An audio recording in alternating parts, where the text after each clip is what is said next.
বন্ধুরা welcome back to my new video. তো আজকে এখন উঠে গেছি সকাল সকাল।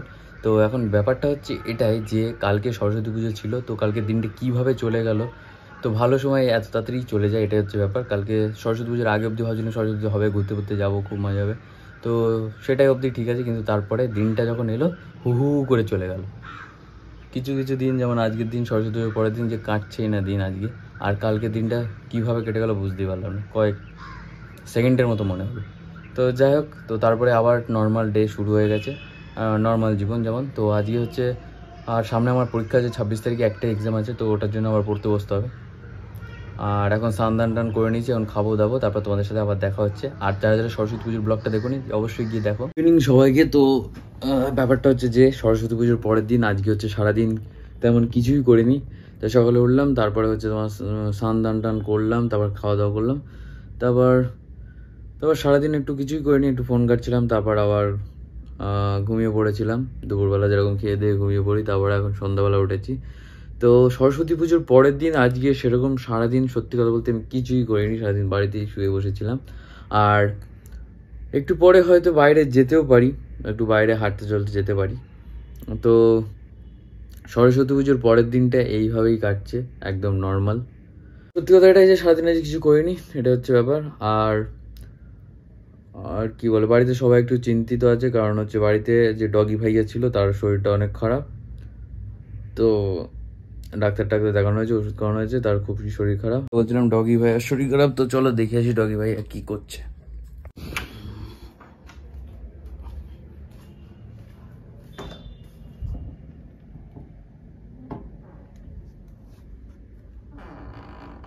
কি হয়েছে, শরীর খারাপ? Show show show show. তো ব্যাপারটা হচ্ছে ওর শরীরটা প্রচণ্ড খারাপ, প্রচণ্ড খারাপ। এখন কী হবে কে জানে, ওষুধ তো খাচ্ছে, বমি করছে আর কি, আর অনেক শরীর খারাপ। তো দাদা গেছে হচ্ছে তোমার একটু, দাদা গেছে একটু বাইরে, দাদা একটু গেছে বাইরে। তো চলো এবার আমি একটু বাইরে যাব।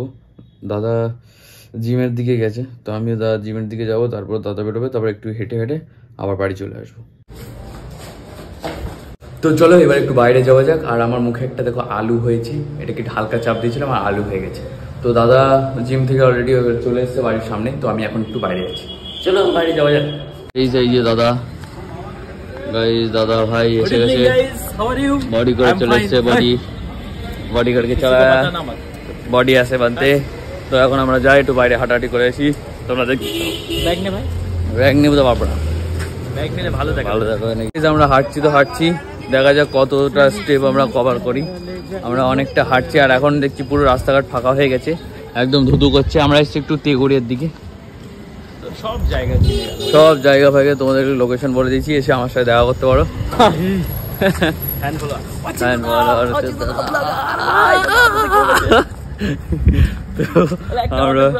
আর কলকাতায় আস্তে আস্তে ঠান্ডা একদম চলে যাচ্ছে, একদম ঠান্ডা নেই, তাও আমি একটা সোয়েটার পরেছি, কিন্তু হালকা হালকা একটা হাওয়া আছে। তো এখন যাচ্ছি আমরা একটু তেগুড়ের দিকে হাঁটতে হাঁটতে, তারপর একটু ঘুরে ফিরে আবার বাড়ি চলে যাবো। কোনো রিজন নেই, হাঁটার জন্য আর ভালো লাগছে না। সরস্বতী পুজোর দিন চলে গেল, তারপরের দিন এত বোরিং হবে কে জানতো। বল मेरा तो जिंदगी ही बोरिंग हो गया। আচ্ছা बोले सच, हमें तो झूठा भी नहीं मिला। কি করে উইথড্রল করতে হয় আর আজকে দেখাবো কি করে ডিপোজিট করতে হয়। তো চলে এসেছি আমরা তেগুড়ে SBI-তে, তো আজকে দেখাবো কি করে আমরা টাকা ডিপোজিট করবো। 200 টাকা এসছি আমরা ডিপোজিট করতে। गरीब 200 रुपया दे दे। या माइला, এই মাইলা ওয়ালেট বেরোচ্ছে না, ওরে ওয়ালেট এত বড় 200 নোট আছে এই যে এটা। ওরে তুই তো অনেক বড় লোক রে। ধর ওটা না ধর। এখানে আপনার হচ্ছে এই সব কার্ডের নাম্বার দেখে ফেলবে, কার্ডটাকে দেখাবো, তারপরে প্লিজ ডু নট রাখো ভিলেজে। তো এখানে সিলেক্ট ল্যাঙ্গুয়েজ করব, তারপর এখানে করব ডিপোজিট, তারপর করব ক্যাশ ডিপোজিট। সবাই জানে ভাই, তো সবাই জানে, ঠিক আছে, যারা জানে না তার জন্য। কেউ জানে না, সবাই জানে ভাই। করলাম, এবার পিন দেওয়া হবে, হলো না? সেভিংস করলাম। मेरा साथ ভিলেজ मेरा ख्वाब ভিলেজ ले जाते नो। ওয়েট করতে হবে, এই যে এসে গেছে, এখানে সিগন্যাল দিয়ে দিয়েছে। দিদি দেখি 200 টাকা এই যে দেখিয়ে দিয়েছে এখানে। এবার আমরা করবো কনফার্ম। কনফার্ম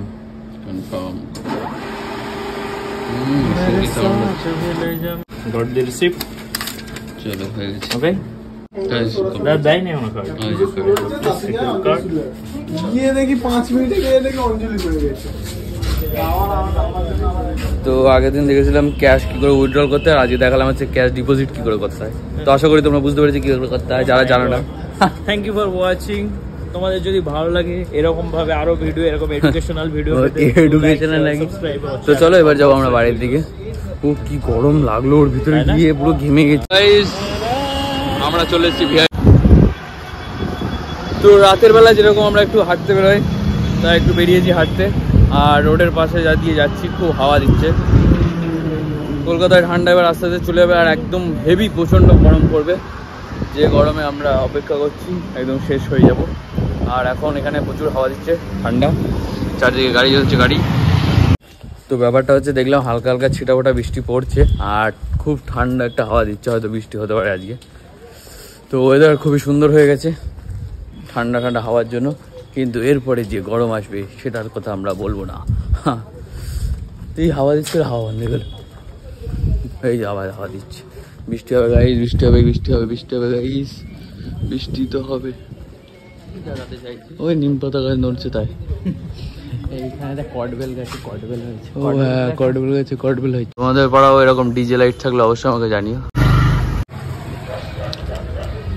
তো এটা হচ্ছে অর্জুনপুর মাঠ আমাদের এখানে, যেখানে ছোটবেলা থেকে আমরা খেলতাম।